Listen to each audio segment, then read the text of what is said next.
इच्छामि कमासमनो वंदे उजावनिज्जाय निस्सियाय मत्थेन वंदामि इच्छाकरण संधि से भगवान अभूतमी अभीतर रायम कामेउ इच्छा कामिमी रायम जंकिम चियपत्यम परपत्यम बत्ते पाने विने व्यावच्य आलावे सल्लावे उच्चासने समासने अंतर्भाषे उरी भाषे जंकिम ची मज्ज विनय परिणम सोमवा बारम वातुबे जाना हम ना जानामि तस्म इच्छामि दुक्कडम साहित्य समझोजी देव गुरु प्रसाद इच्छामि कमासमनो वंदे उजावनिज्जाय निस्सियाय मत्थेन वंदामि इच्छा कर्ण संधि से भगवान वायना संधि सा हूँ इच्छम इच्छामि कमासमनो वंदे उजावनिज्जाय निस्सियाय मत्थेन वंदामि इच्छा कर्ण संधि से भगवान वायना लेसु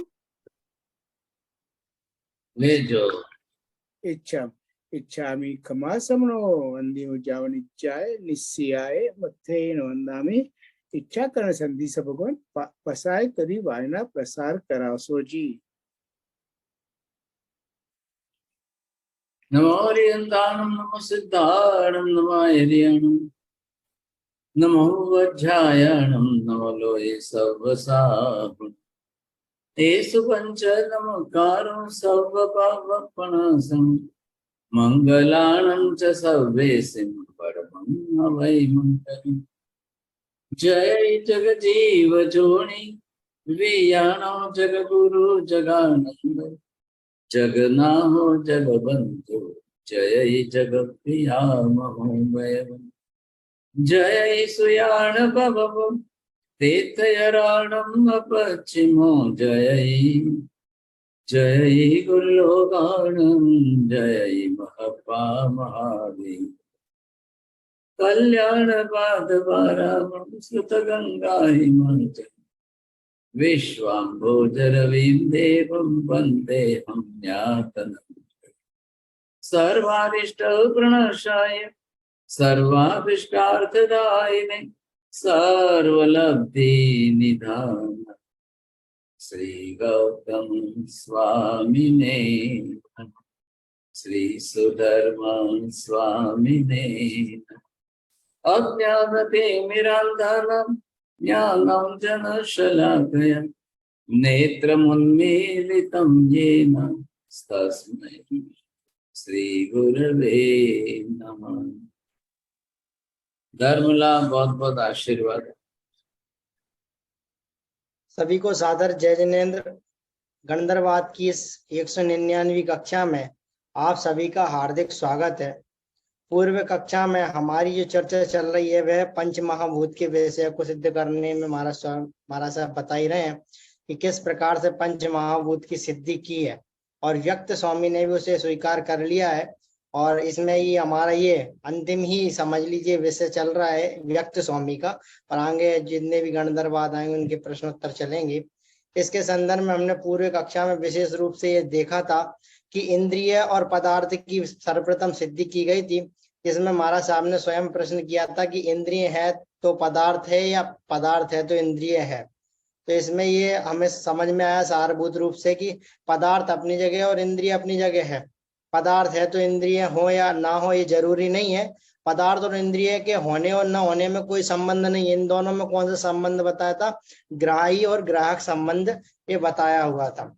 फिर बताया कि पदार्थ रूपी होगा तो ही इंद्रियां उसे ग्रहण करेंगी, अर्थात इंद्रिय का विषय बनेगा, और अगर पदार्थ अरूपी होगा तो इंद्रियों से ग्रहण करने में समर्थ है ही नहीं है। फिर इसके आगे चलते हुए महाराज साहब ने अभाव और शून्यवाद की विशेष रूप से अंतर बताया था कि अभाव में और शून्यवाद में अंतर क्या है। कहने में दोनों एक से लग रहे हैं, लेकिन दोनों में जमीन आसमान का अंतर है। किस प्रकार से कि जो जिसका सद्भाव होता है उसी का अभाव है, अर्थात पहले जिसने अभाव माना है उसे सद्भाव रूप में स्वीकार भी किया है। लेकिन जो शून्यवादी हैं वे अस्तित्व को ही स्वीकार नहीं करते हैं, ये इसमें अंतर था। फिर आगे बढ़ते हुए महाराज साहब ने आत्मा की सिद्धि की थी, जिसमें नित्य और अनित्यता की सिद्धि की थी। अब नित्य और अनित्यता किस प्रकार से कि द्रव्य दृष्टि से आत्मा नित्य और पर्याय दृष्टि से आत्मा अनित्य है। फिर आगे चलते हुए महाराज साहब ने हमें दर्शन ज्ञान, आत्मा में दर्शन और ज्ञान की विशेष रूप से बताया था कि किस प्रकार से आत्मा के अंदर जो दर्शन और ज्ञान है वे उसके गुण हैं, और उसकी सिद्धि किस प्रकार से की कि प्रत्यक्ष और परोक्ष रूप से भी की थी, केवल ज्ञान के विषय के माध्यम से की थी। ये पूर्व कक्षा में हमने विस्तार से जाना ही था। आगे की कक्षा के लिए महाराज साहब से निवेदन है।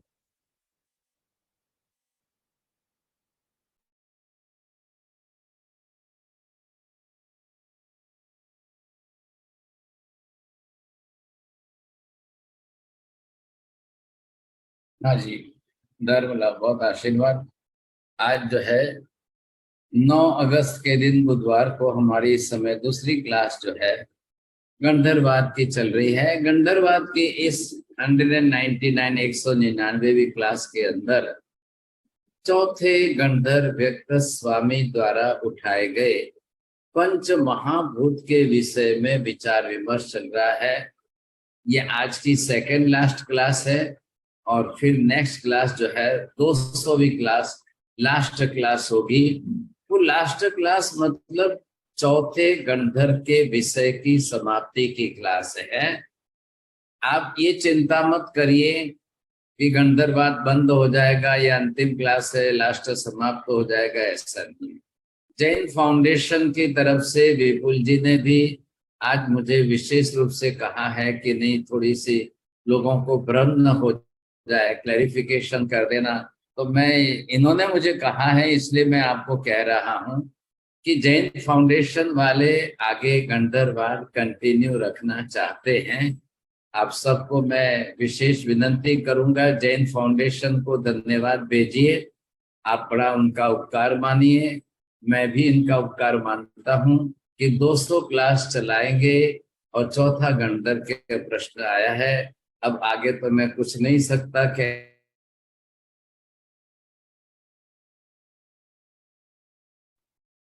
साहिब जी आप म्यूट हो गए। साहिब जी आवाज नहीं आ रही आपकी। महाराज साहब आपकी आवाज चली गई है। ओके, बात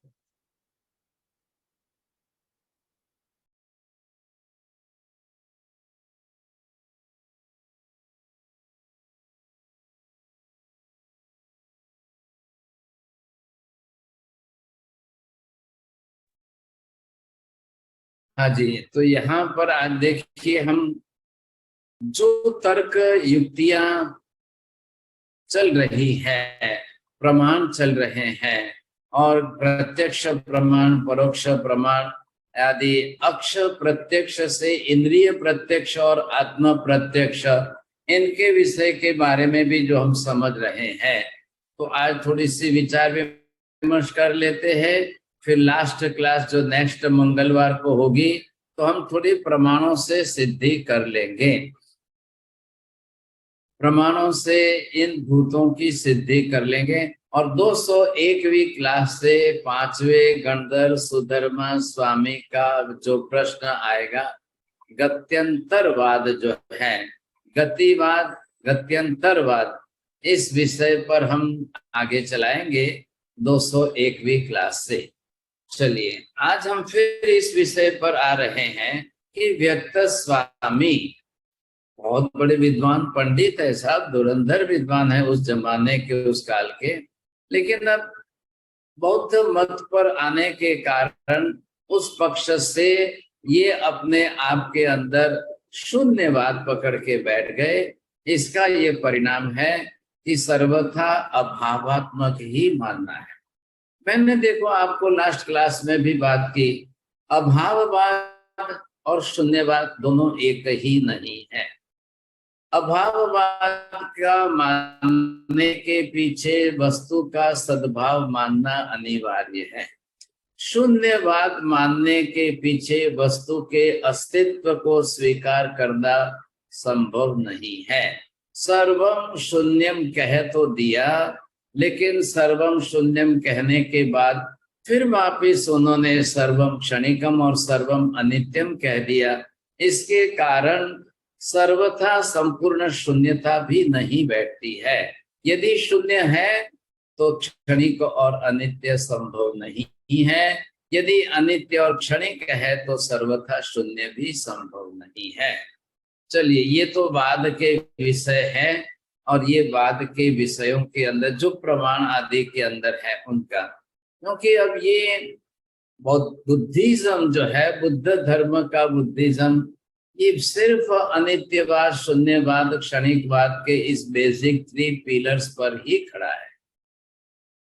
अब ये समझ में नहीं आ रहा है ऐतिहासिक दृष्टि से कि शून्यवाद का सिद्धांत बुद्ध का स्वयं का है या उनके बाद के संप्रदायवाद में जो सौक्रांतिक, बौद्धिक, वैपासिक और तांत्रिक जो हुए उनका है। अब उनके विषय में ये बात आ रही है। अधिक प्रमाण जो है बाद के नागार्जुन आदि आचार्यों का मिल रहा है कि कालांतर में ये नागार्जुन आदि जो आचार्य हुए, सौत्रांतिक, वैभाषिक आदि जो मत चलाए संप्रदाय के नाम पर, उनके ये ज्यादा प्रमाण मिल रहे हैं। अब ये मुझे भी ख्याल नहीं है ऐतिहासिक कि नागार्जुन का काल और नागार्जुन के पहले बुद्ध कितने वर्षों पहले हुए, ये अभी समझ में नहीं आ रहा है। मेहता जी, अगर कोई थोड़ी हिस्टोरिकल रिसर्च के साथ स्टडी करे तो संभव है। चलिए साहब, तो आज हम यहाँ पर चल रहे हैं, अव्यक्त स्वामी को समझाना है कि क्या ये पंच महाभूत, व्यक्त स्वामी का अपना जो प्रश्न है, तो एक तो उन्होंने पंच की संख्या का शब्द प्रयोग किया है, इधर दूसरा जो है महाशब्द का प्रयोग किया है, और तीसरा जो है भूत शब्द का प्रयोग किया है।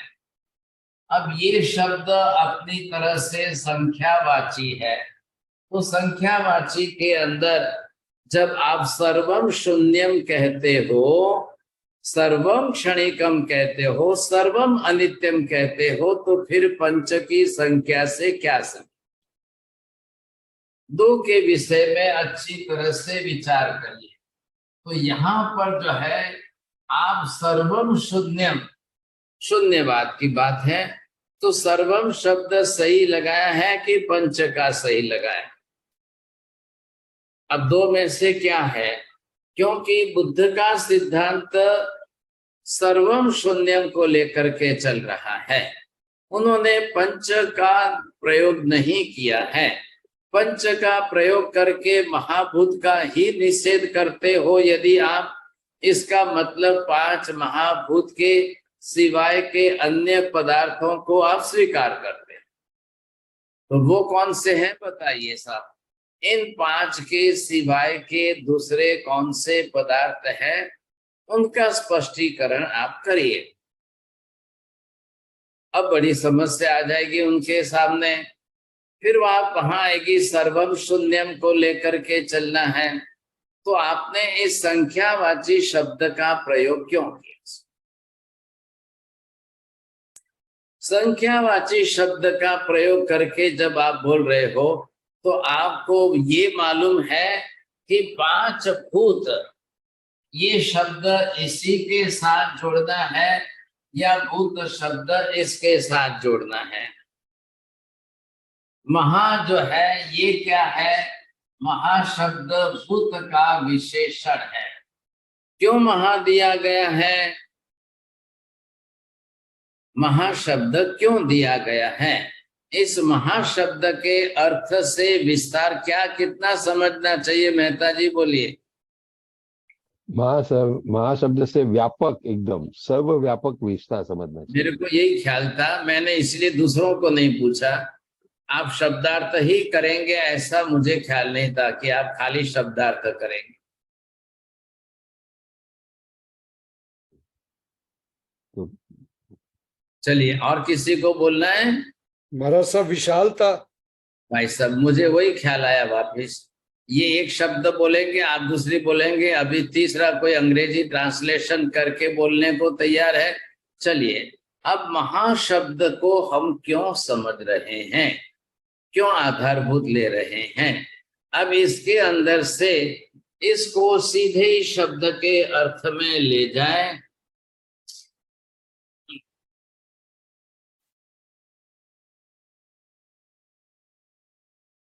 तो यहाँ आपको ये समझना है, महाशब्द, फिर इन्होंने भूत लगाए, और महाभूत के अंदर पहले इनकी बात कर लेते हैं। ये 5 तो जोड़े ही है, फिर महा ये शब्द भी दिया है और साथ में भूत शब्द भी दिया है। तो व्यक्त स्वामी को पूछा जा रहा है कि आपने पंच के अंदर 5 की शब्द की संख्या के अंदर महाभूत में क्या लिया है? तो पृथ्वी आपने ली, पानी आपने लिया, अग्नि आपने ली, हवा वायु आपने ली, ये 4 आपने लिए हैं। तो ये भूत है, और इनके रहने का जो आधारभूत जो है आकाश, और वो आकाश जो है वो महा है। आकाश महान है, या महान आकाश में रहने वाले ये 4 भूत महान है, या आकाश ही अकेला महान है और इन चारों को भी महान बना रहा है, या जितना आकाश व्यापक है उतने चारों ये सभी व्यापक विशाल अर्थ में है, इसलिए इनको भी महा कहना है और आकाश को भी महा कहना है। बरोबर, जो भी समझ सके वही हाथ ऊपर करना, मैं सबका नाम नहीं लूंगा। जो पहले ये अर्थ समझ करके बोलेंगे उनको ही बोलना है। मैंने 2-3 भी समझाए हैं, बोलिए मेहता जी।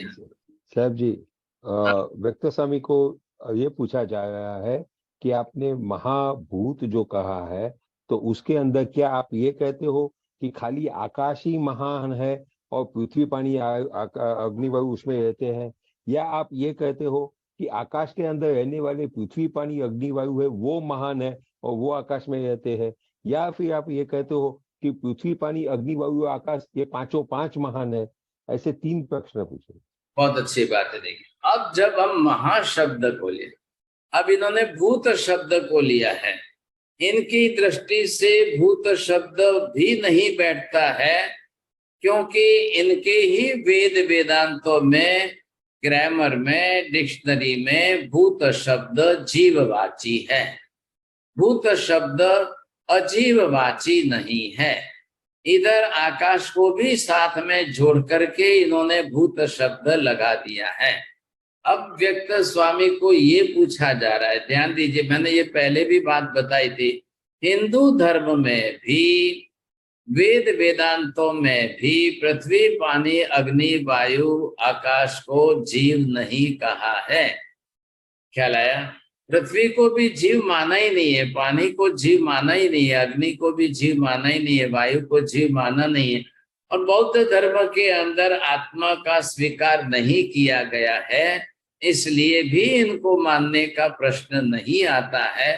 बौद्ध धर्म में चलो आत्मा की बात तो जाने दो, सर्वम शून्यम कह दिया तो इसका मतलब आप ये समझ सकते हो कुछ भी नहीं है। तो बौद्ध मत का विचार करना उचित नहीं लग रहा है, लेकिन यहाँ पर आपको जो है पहले इन शब्दों से हम पहले व्यक्त स्वामी को पूछा जा रहा है, आप महाशब्द किसके साथ जोड़ रहे हो? 5 के साथ जोड़ रहे हो, या सिर्फ आकाश के साथ जोड़ रहे हो, या आकाश के सिवाय दूसरे 4 जिनको भूत कहते हो उनके साथ जोड़ रहे हो? क्योंकि व्यक्त स्वामी संशयवादी है तो खुद ही कंफ्यूजन में है, उनकी द्विधा बहुत भारी है, वो अभी तक खुद में ही इतने स्पष्ट नहीं है। क्यों नहीं है? द्विधा किस बात की है? खुद है वैदिक मत के, इधर जो है पकड़ा है शून्यवाद, इधर वैदिक मत के वेद के सिद्धांत से स्वप्नोपम वै जगत, थोड़ा सा भूलना मत, मूल बात पर भी कारण तक जो है पकड़ के रखना, क्योंकि क्लासें बहुत हो गई तो फिर आप जो है पिछला देखेंगे नहीं, पिछला जानेंगे नहीं, अभ्यास नहीं करेंगे तो मूल बात पकड़ में नहीं रहेगी सर। तो ये स्वप्नवादी थे, ब्रह्मवादी थे, जो हमने पहले डिस्कशन कर लिया है।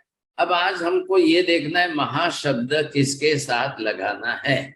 अगर आप महाशब्द पृथ्वी पानी अग्नि के साथ लगा रहे हो, वायु के साथ लगा रहे हो, कि आकाश के साथ भी लगा रहे हो, अगर आकाश को महा कह करके इन चार को महान नहीं कहना है, मैंने तीनों पक्ष यहाँ पर उठाए।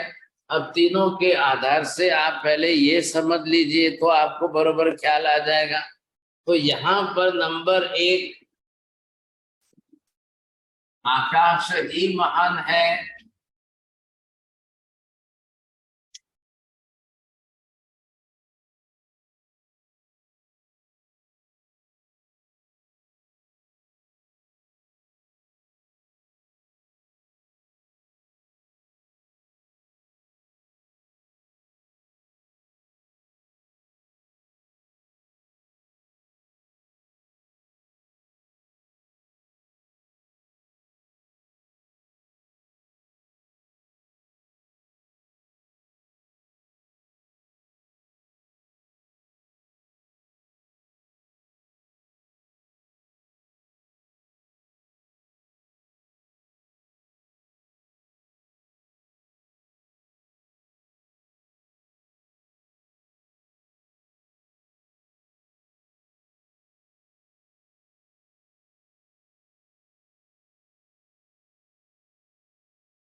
हाँ, अब आप इन तीन बात को समझने की कोशिश करिए। बोलिए सुराणा जी, ख्याल आ जाएगा?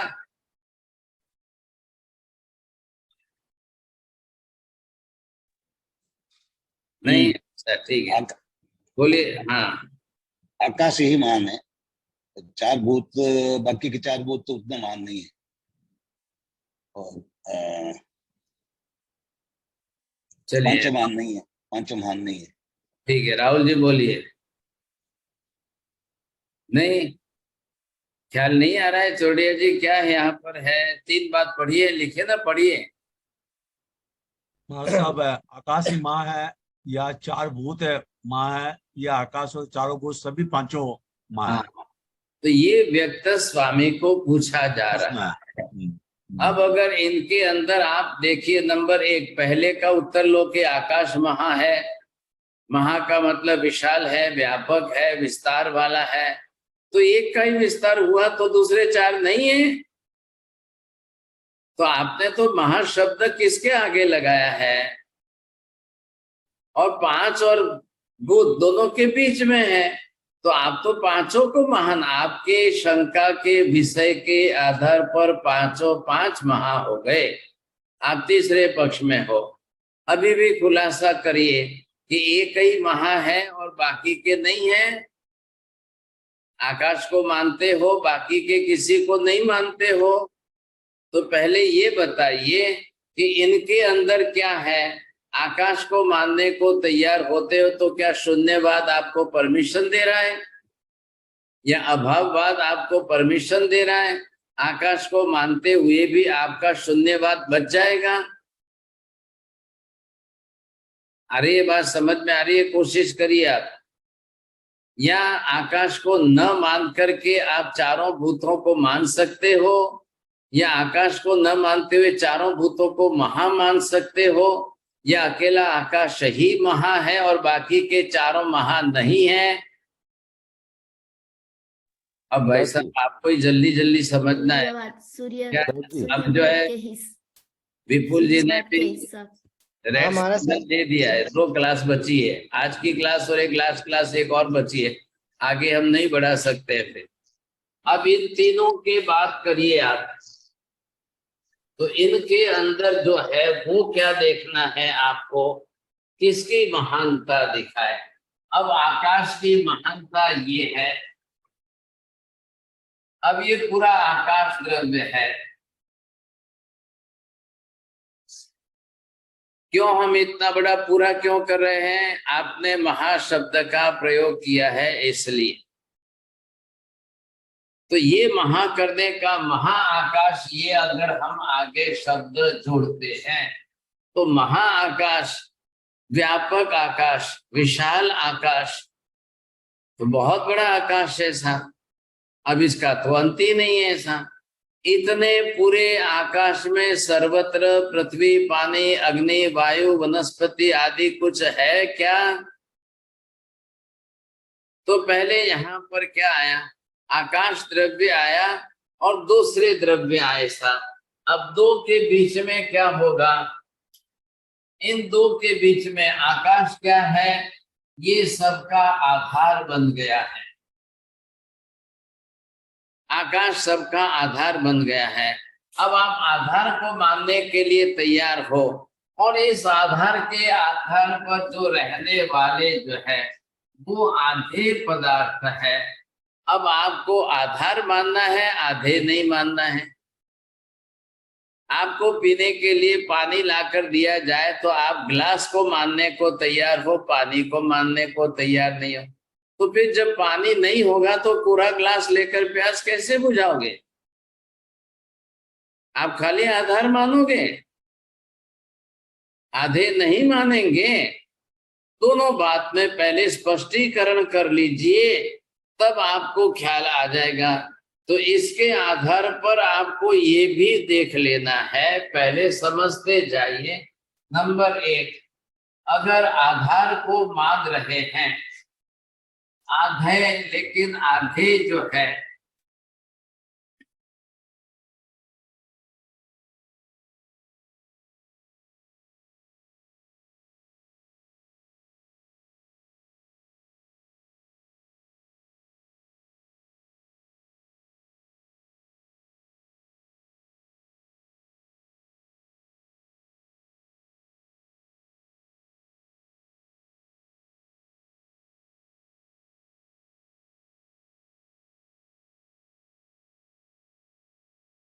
हाँ बोलिए विपुल जी, आपको क्या ख्याल आ रहा है? चारों पढ़ करके चले गए? नहीं जी महाराज साहब, हाँ बोलिए। आधार है, आधे नहीं है। फिर लिखा है आधार है और आधे भी है। फिर लिखा है आधार नहीं है और आधे आधे भी आधे है। और लिखा है आधार नहीं है और आधे भी नहीं है। वाह, बहुत अच्छा है। आप तो दरवाजा बंद करके भी पढ़ सकते हो, बड़ी शक्ति आपकी बहुत है। चलिए, अब क्या अर्थ क्या बैठेगा? आधार है आकाश, आधे हैं अन्य चार। इनकी बात चल रही है, इनके मत के हिसाब से ये आधार एक हो गया, इसमें से इन चार के अंदर का ये एक हो गया आकाश।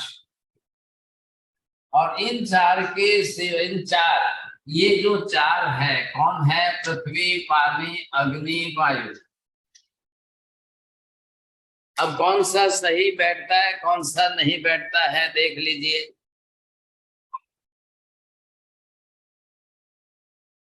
महाराज साहब दोनों ही रहेंगे, आधार आधे सब में।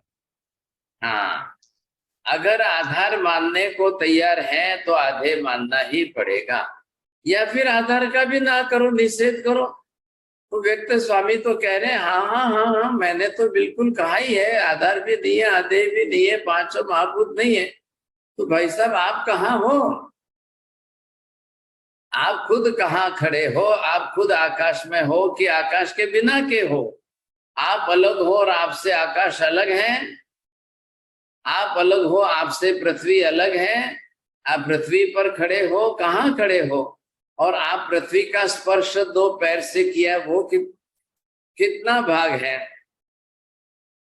और आकाश में आपका शरीर कितना है? जमीन पर आपने पैर जो स्पर्श किए हैं वो भाग तो सिर्फ कितना है? और आपकी 5-6 फुट की काया तो पूरी आकाश में है। अब भाई साहब क्या करना? व्यक्त स्वामी के लिए धर्म संकट खड़ा हो गया। अब ना भी नहीं बोल सकते, हाँ भी नहीं बोल सकते। ऐसा चलो चलो चलो चलो, मैं आधार तो मानता हूं। तब आधार, जब आपने आकाश का आधार माना, धरती का आधार माना, आपका अपना आधार, अपना आधे के रूप में आपने स्वीकार किया कि नहीं? अब कान तो पकड़ना ही पड़ेगा ना। हाँ जी साहब, बात तो सही लग रही है। मैं आकाश भी मान रहा हूं, मैं धरती भी मान रहा हूं, मैं अपने आप का भी अस्तित्व स्वीकार कर रहा हूं। तो आपने अपने आप का अस्तित्व स्वीकार किया, आपका आधे हो सकता है। पृथ्वी का आधार आप स्वीकार रहे हो, आकाश का आधे स्वीकार रहे हो। आप पानी पीते हो कि नहीं पीते हो? आप पानी पीते हो कि नहीं? जलपान तो करते हो ना, कैसे कहोगे? तो किसको किसको हाँ कहते जाओगे? आकाश मान लिया आपने, जमीन पर खड़े हो पृथ्वी मान ली, पी रहे वो पानी मान लिया। अब आपको हवा लग रही है कि नहीं लग रही है? आप हवा का स्पर्श करते हो कि नहीं करते हो? आपको हवा के बिना चलता है क्या? अब जवाब दीजिए, आप कैसे जवाब देंगे? ना भी नहीं कह सकते, बहुत बड़ी प्रश्न की समस्या हो गई साहब। जब आप अपने लिए जीवन जीने के लिए आप वायु को भी स्वीकारने को तैयार हो, पृथ्वी को स्वीकार को, पानी पीते हो, पानी को स्वीकारने के लिए तैयार हो, आपके घर में मटके भरे पड़े हैं कि नहीं, सामने नदी है कि नहीं, तालाब है कि नहीं, आप कैसे ना बोलोगे? तो इन्होंने भी अपनी तरह से ये आधार आधे भाव का संबंध, ये बड़ा विकट लग रहा है भाई साहब। तो हमने आपको आधार आधे भाव संबंध से आकाश और आकाश आधारभूत बना करके आधे भूत रहने वाले पृथ्वी पानी अग्नि वायु की सिद्धि करें। और पहले हमने सिद्धि की ग्राह्य ग्राहक भाव से इंद्रियां और इंद्रियों से ग्रहण होने वाले गुणधर्म वाले पदार्थ हैं। पदार्थों के बिना गुणधर्म नहीं है, और गुणधर्म को ही इंद्रियां ग्रहण करती है। इंद्रियां वर्ण गंध रस स्पर्श को ग्रहण करती है, तो वो भी आपको स्वीकारने तो पड़ेंगे ही पड़ेंगे, समझे कि सर्वथा निश्चित तो नहीं कह सकते आप। ऐसी स्थिति के अंदर ये इनका चौथा मत ये है आधार आधे कुछ भी नहीं है, तो बात बैठ जाएगी कि भाई शून्यवाद है इसलिए कुछ भी नहीं है। तो फिर चलो शून्यवाद है तो पंच महा और भूत ये शब्द कहां से लाया? शब्द कहां से आए आपको? अब यहाँ पर जो है ये बात की जा रही है, इनके अंदर का ये आकाश लिया आपने। अब ये क्या हुआ? महाआकाश।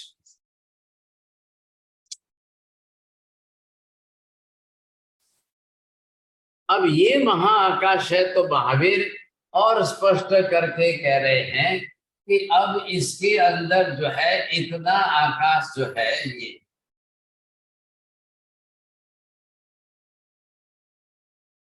अब ये महाआकाश जितना है तो यहाँ पर बाहर जो है अब पृथ्वी पानी अग्नि वायु आदि कुछ भी नहीं है, जो है इस आकाश में है। तो ये भी आकाश आपके लिए आप अपनी तरह से स्वीकार करिए।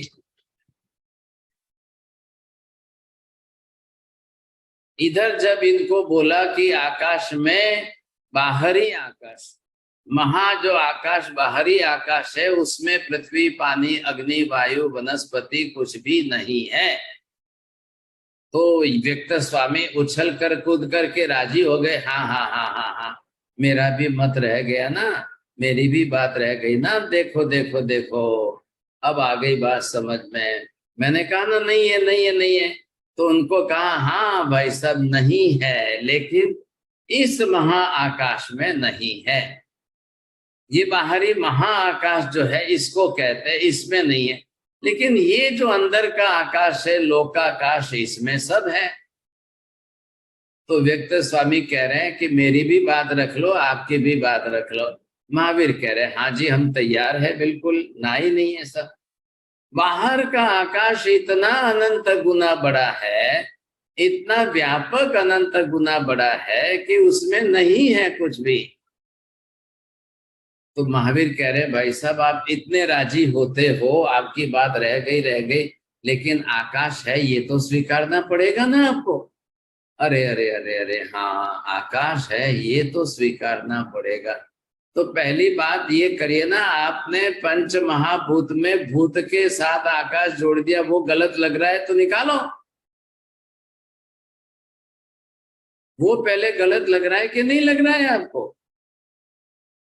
आपने आकाश को भूत क्यों बताया?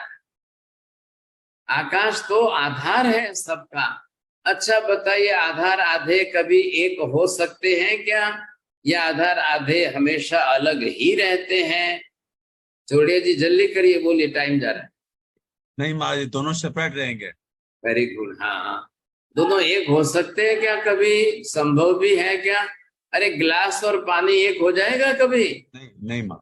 हाँ, आकाश और आकाश में रहने वाले। हाँ, अब ये कह रहे हैं कि व्यक्त स्वामी कह रहे हैं, हाँ भाई साहब मैं कान पकड़ू तो सही, लेकिन आपने तो आकाश इसको महा कहा है, ये महा का आकाश जिसको महावीर अलोकाकाश कह रहे हैं। तो बोले कितना बड़ा है? ये अनादि अनंत कालीन बड़ा है, ये असीम है, ये अमाप है, ये अनंत है।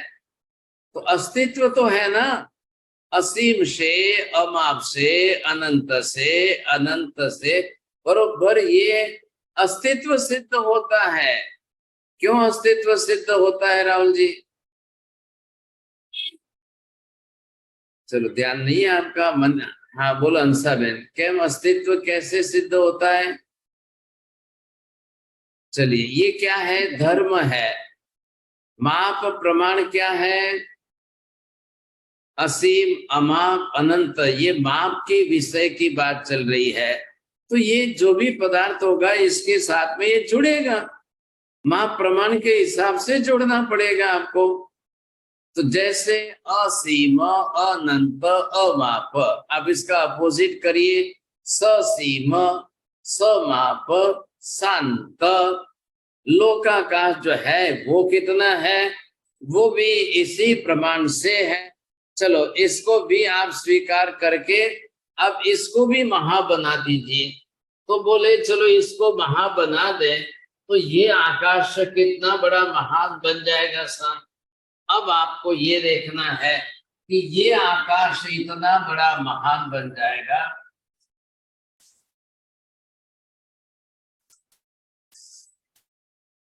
अब ये कितना बड़ा बन गया सर? उससे महा आकाश की तुलना में ये ससीम है, समाप है, शांत है, लेकिन है कितना? असंख्य योजनों वाला है। 14 राजलोक के अंदर असंख्य योजन वाला। अब ये पृथ्वी, पानी, अग्नि, वायु, वनस्पति के ये सभी जीव जो है, इनकी बात करिए आप। तो ये आकाश जो है, ये आकाश तो हो गया महा। तो महा आकाश जो है ये क्या है? आधार के रूप में है। और ये सभी जो है क्या हो गए? आधे के रूप में हो गए। अब ये आधे कौन है? ये पृथ्वी भी आधे है, पानी भी है, अग्नि भी है, वायु भी है।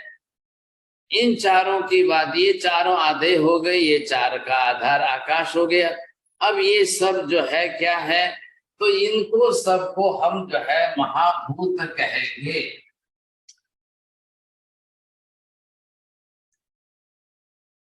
हाँ, अब इनको महाभूत कहेंगे तो महा का अर्थ किसके लिए हुआ?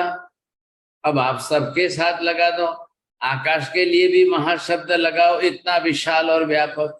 अब ये पृथ्वी, पानी, अग्नि, वायु के जीव भी इतने विशाल है, व्यापक है, इतने ही महा है। अब इस कोने से इस कोने तक लगाओ, असंख्य योजनों का विस्तार है। इस कोने से इस कोने तक लगाओ अंतर, असंख्य योजनों का विस्तार है। और सब जगह पर पृथ्वी के जीव, पानी के जीव, अग्नि के जीव, वायु के जीव पड़े पड़े हैं। अभी पहले इनके हिसाब से 4 ही लोग, वनस्पति का महावीर अलग से बाद में कह रहे हैं। अभी बात बैठ रही है, 5 हो गए आपके हिसाब से, संख्या रह गई। अब 5 की संख्या में से ये 4 हो गए और ये एक आकाश हो गया। अब पांचों की सिद्धि हो रही है। आधारभूत आकाश महान है और सर्वत्र व्यापक रूप से जहां जहां लोकाकाश है वहां वहां सर्वत्र पृथ्वी, पानी, अग्नि, वायु, वनस्पति के सभी जीव है। और ये भूत हो गए। भूत मतलब जीव, ये सभी जीव के रूप में है। अब ये इनका भी अस्तित्व सिद्ध हो रहा है। आधार के रूप में आकाश का भी अस्तित्व सिद्ध हो रहा है। भूत के रूप में इन चारों का अस्तित्व सिद्ध हो रहा है। अब आपको इसमें कहाँ आपत्ति है? आ रही है बात ध्यान में? व्यक्त स्वामी को पूछा जा रहा है। अब व्यक्त स्वामी दोनों हाथ से दो कान पकड़ने लग गए,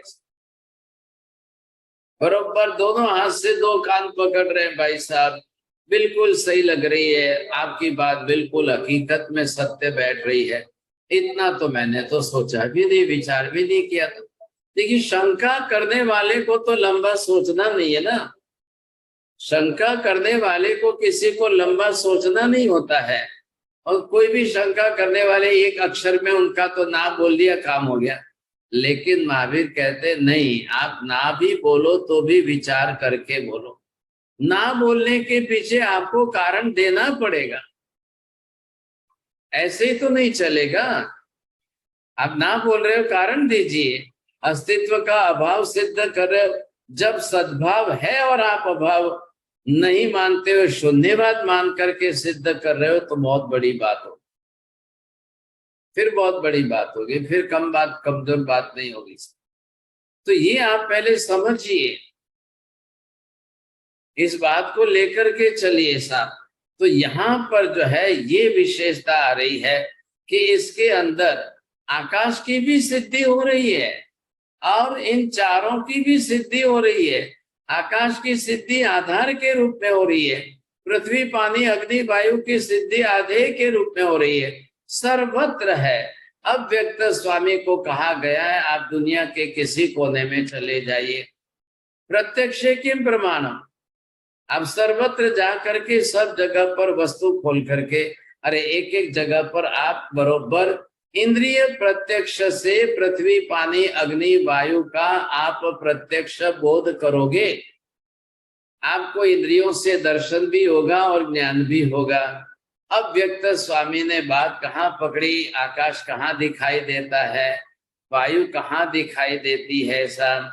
चलो अब बात कहाँ आकर के रही, इतनी सी बात पर। और दूसरी बात कि इनको भूत सिद्ध करना है। हाँ right. भूत सिद्ध करना मतलब क्या करना है, मनीषा बहन जी बोलिए। इनको जीव मानना है गुरु। हाँ वेरी गुड, आप इनको जीव सिद्ध करिए साहब। अब इतना काम रह गया है, अब इसके लिए मैं संक्षेप में एक अगली क्लास में सिद्ध करूंगा। हालांकि अब चाहिए तो 10 क्लास चाहिए, लेकिन मैं क्या करूं, अब इतने में ही हमको समाधान करना है। तो यहाँ पर जो है पहली बात ये आ गई, ये भाई साहब व्यक्त स्वामी यहाँ तक आ गए हैं, अब कान पकड़ लिया इन्होंने। अब ये क्या कह रहे हैं कि इंद्रियों से मैं कितना सिद्ध करूं, इंद्रिय ज्ञान के विषय से, अतीन्द्रिय ज्ञान के विषय से, इंद्रिय रहित आत्म प्रत्यक्ष से तो मेरे लिए संभव नहीं है, क्योंकि ये ज्ञान तो इनको हुआ नहीं है ना अभी। आत्म प्रत्यक्ष से डायरेक्ट मतलब बिना इंद्रियों के आप डायरेक्ट आत्मा से ज्ञान प्राप्त कर सको, वैसा तो अभी व्यक्त स्वामी को हुआ नहीं है, महावीर को हो गया है। ख्याल आया आपको? महावीर को आत्म प्रत्यक्ष से स्पष्ट है, लेकिन महावीर को होने से इनको हो जाएगा ऐसा नहीं है, इनको तो समझाना पड़ेगा। अब इनको कैसे इंद्रिय प्रत्यक्ष का ज्ञान देना कि किसका देना, अब इनकी गलती कहाँ हो रही है वो देखिए आप।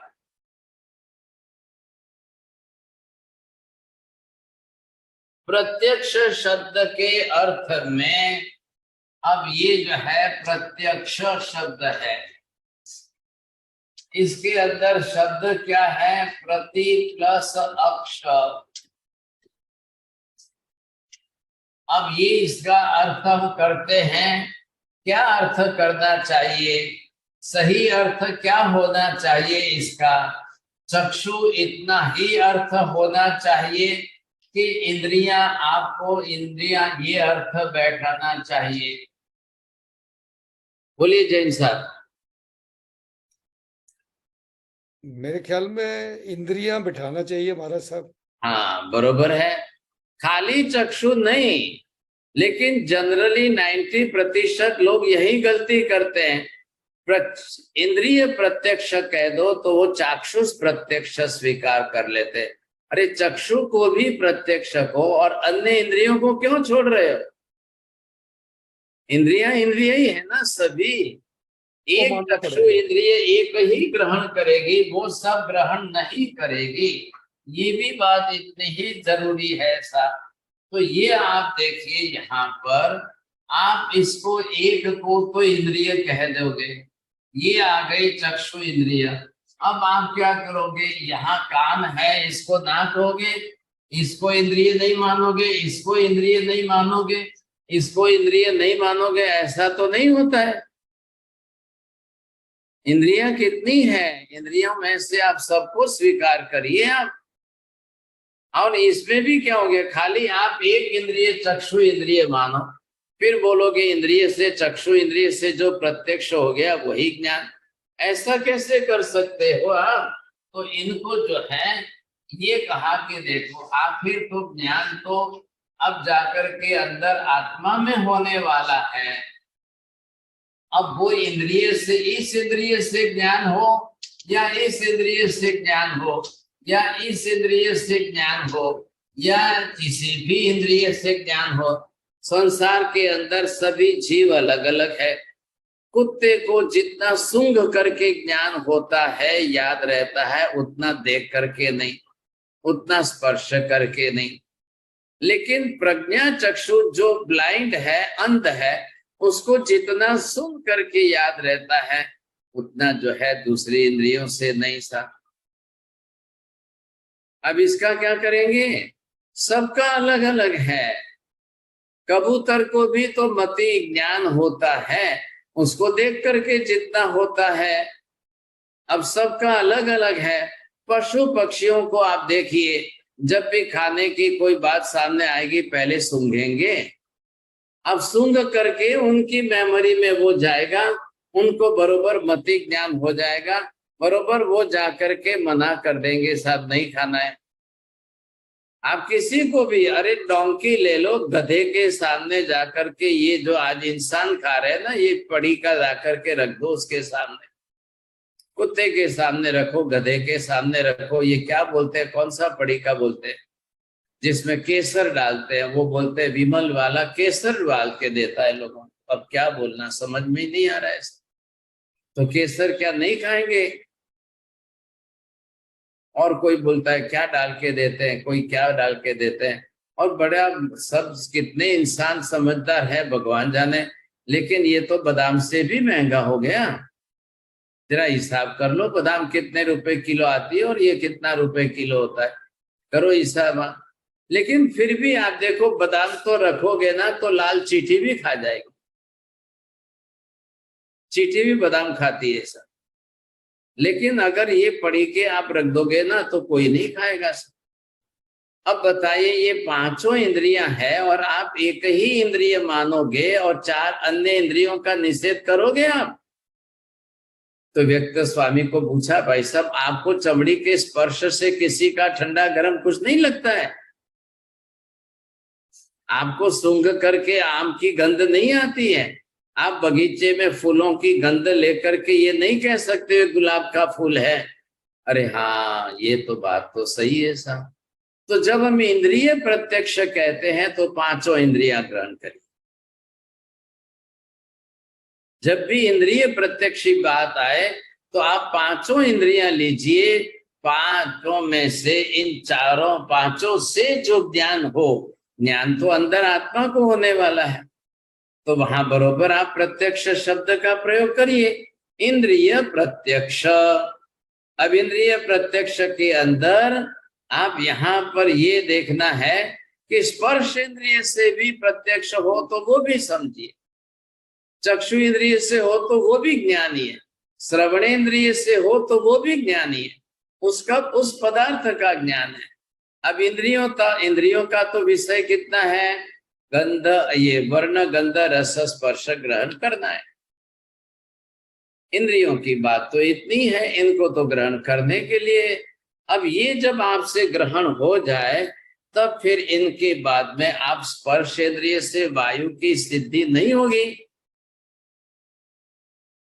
चक्षु इंद्रिय से वर्ण ग्रहण करके आप पृथ्वी पानी को देख सकते हो, तो फिर वायु का स्पर्श चमड़ी से हो और वो आप न स्वीकारो, इसमें क्या कारण कहेंगे आप?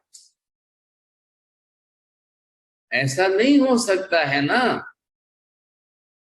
अब रही बात ये कि हाँ जी, अब आप अगर इनकी चारों की सिद्धि तो हो गई, तो ये स्वीकारने को तैयार हो गए ना। अब तो कान पकड़ ही रहे वैसे भी। चलो चलो चलो चलो, अब वायु का स्पर्श चमड़ी की इंद्रिय से हो रहा है, स्वीकार कर। पृथ्वी का स्पर्श, पृथ्वी का वर्ण जो है आंख से दिखाई दे रहा है। गंध जो है किसकी आ रही है वो भी देख लो। अग्नि का वर्ण भी, दीपक की लौ ज्योत आदि दिख रही है, वो भी देख लीजिए आप। इसी तरह से पानी का भी आप देख रहे हो कैसा वर्ण है, वो भी समझ लीजिए आप। अब रही बात किसकी? आकाश की, समझे कि नहीं? तो आकाश के लिए अब क्या करेंगे साहब? फिर आकर के व्यक्त स्वामी यहाँ अड़ गए। अरे हाँ जी, आपने पृथ्वी की सिद्धि की, पानी की अग्नि की वायु की। वायु स्पर्श इंद्रिय से अनुभव में आता है, अब आकाश की भी कर दो भाई साहब। आकाश की सिद्धि करने के लिए, आकाश की सिद्धि कैसे करनी है, अब इसके लिए तर्क युक्ति थोड़ी देनी पड़ेगी। और फिर इन सब की भूत के रूप में सिद्धि करनी है, जीव के रूप में सिद्धि करनी है। क्या पृथ्वी जीव है? क्या पानी जीव है? क्या अग्नि जीव है? क्या वायु जीव है? अच्छा है कि आप लोग जीव विज्ञान भी पढ़ रहे हो। बहुत टाइम हो गया है, जीव विज्ञान की क्लासें भी चल रही है, तो वहां से तो आप जीवों की सिद्धि करते पृथ्वी पानी अग्नि के बारे में भी समझ लोगे। लेकिन इतना विषय में एक क्लास में और जो है इन शॉर्ट करके स्पष्ट कर लूंगा थोड़ा बहुत। और उसके बाद में 201वीं क्लास से हम 5वें गणधर सुधर्मा स्वामी का विषय लेंगे। वो विषय रहेगा गत्यंतरवाद। ये विपुल जी जो है मैसेज बना करके, एक पोस्टर बना करके भेजेंगे आपको, और तारीख बार भी उसमें अगले गुरुवार बुधवार की लिख लेंगे, समझे? उस हिसाब से क्लास शुरू करेंगे। अब आज तो समय नहीं बचा है प्रश्न पूछने का। अब आप इकट्ठे कर लो प्रश्न, फिर अगली क्लास में साथ में ही पूछना, और क्या समय रहेगा तो अच्छी बात है। थोड़ा अभ्यास करके लिख लेना भाई सब।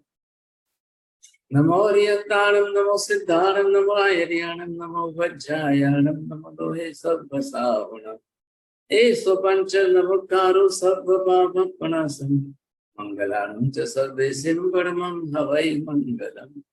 मंगलम भगवान वीरो मंगलम गौतम प्रभु मंगलम स्थूलिभद्राद्या जैन धर्मोस्तु मंगलम। चत्तारि मंगलम हरिहर सिद्धा मंगलम साहु मंगलम केवली पन्नतो ब्रह्मो मंगलम। चत्तारि लोकोत्तम हरिहंता लोकोत्तम सिद्धा लोकोत्तम साहु लोकोत्तम केवली पन्नतो ब्रह्मो लोकोत्तम। चत्तारि शरणं प्रवज्जामि हरिहन्ते शरणं प्रवज्जामि सिद्धे शरणं प्रवज्जामि साहु शरणं प्रवज्जामि केवले पन्नतं धम्मं शरणं प्रवज्जामि। सर्वमंगलमांगल्यं सर्वकल्याणकारणं प्रधानं सर्वधर्माणां जैनं जयति शाश्वतम्। धर्मलाभ કાલ વંદના સાહેબ ખાતામાં રહેજો. કાલ વંદના. साहेब जी खूब खूब शर्मा